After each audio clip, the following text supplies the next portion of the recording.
What's up, everybody? Sean, 40-year-old physiotherapist trying to get athletic, here to talk to you about how to do plyometrics. Okay, today we're going to be talking about more cyclical kind of plyometrics.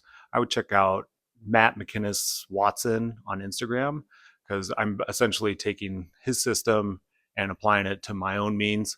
And then we're going to talk about an evidence based way to kind of grade your cyclical plyometrics when you're a little bit achy. So, if you've been following the series, you know I'm going through a little bit of Achilles tendinopathy right now. And with what's going on in the NBA, I don't want this to turn into a full on rupture or tear or, frankly, even a tendinopathy because that takes months to recover from and it sucks.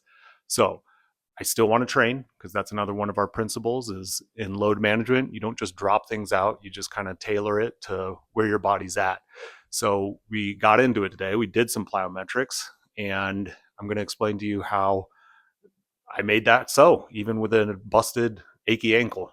So let's roll that B-roll. You'll see I'm just taking each one of these movements. You got your leap, you got your split leap, you got your bounds, and you've got your hops. And so leaps are just two-footed jumps. Split leaps are just kind of these exchange kind of jumps.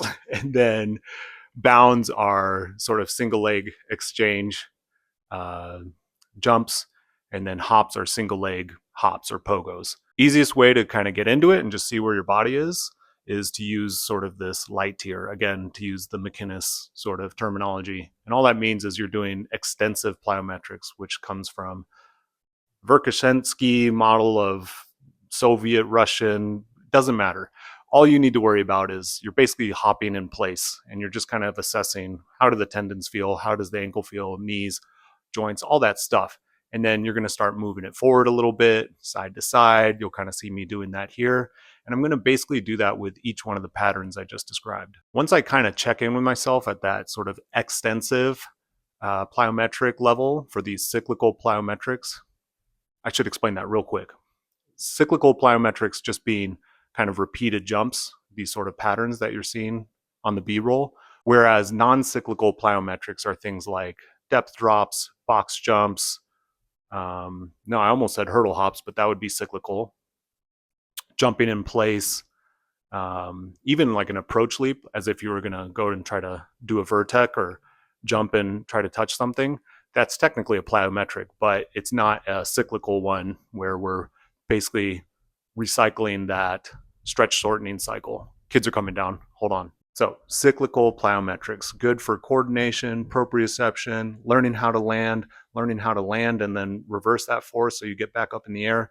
Super useful in sports. And that's not to throw shade at depth drops or depth jumps or box jumps. Those are all good too. But I think this idea of landing and taking off, that's something you're going to need in your sport or to develop your athleticism as an athlete over 40. So the only problem I have with cyclical plyometrics is that it's really hard to gauge the intensity. Like, how hard am I actually going on this plyometric? And so that's where this evidence-based sort of trick comes into play. All you need is this. 1, 2, 3, 4. You hear that? It's a metronome, okay? So because it's cyclical, there's a rhythm to it. And as long as you keep the same pace, you can kind of gauge how high you're jumping or how intense the work is that you're doing on these cyclical plyometrics. I'm going to show you the difference on a leap, a two-footed pogo hop essentially, between going from tempo 120 all the way down to 80. So you can see here with the 120, things are bouncy, things are moving. This would be more extensive, it's looking lighter. And then we'll bump it down 10, and then you can compare and contrast that. Look at that. I'm jumping a little bit higher, but it's not noticeable. And then we'll drop it down to 100, okay? And you'll notice that landing doesn't really change. I'm just jumping a little bit higher each time.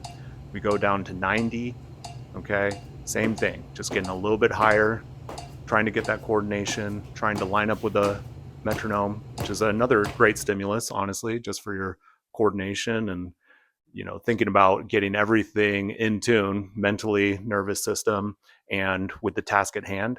And then you drop it all the way down to 80. And this is where I actually cut it because I thought this is a good stimulus. this doesn't hurt my Achilles, but it's pretty intense. And so I'm going to kind of keep it here and do some work at this tempo. So even if you have an achy hip, knee, ankle, muscle, tendon, ligament, whatever, or you're recovering like for me, I've been recovering from a left ankle sprain for what feels like 6 months now. I know that there's going to be a difference side to side. And so all I'm going to do is adjust my metronome to kind of reflect that. And so, oh, this is important to say before I get into that.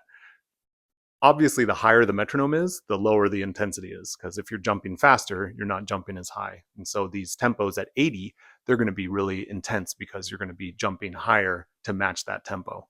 Okay, so I know that my tempo is going to be higher on my left ankle because that's the one that's a little bit hurt still. And it's going to be lower on my right ankle because it can handle a little bit more. That's my primary jumping leg, and I can jump a bit higher. So give this one a shot. Metronomes for cyclical plyometrics. I know it's super specific, super granular, but this is what's in my programming, and it's a nice way to kind of track what you're doing when you're performing these plyometrics. Otherwise, you're going just by feel, which is equally as important, but if you have something quantitative to measure it against, you can track that over time. And, who knows, maybe I'll be jumping a jump a second. That would look kind of crazy. I'm not going to try that today. No way.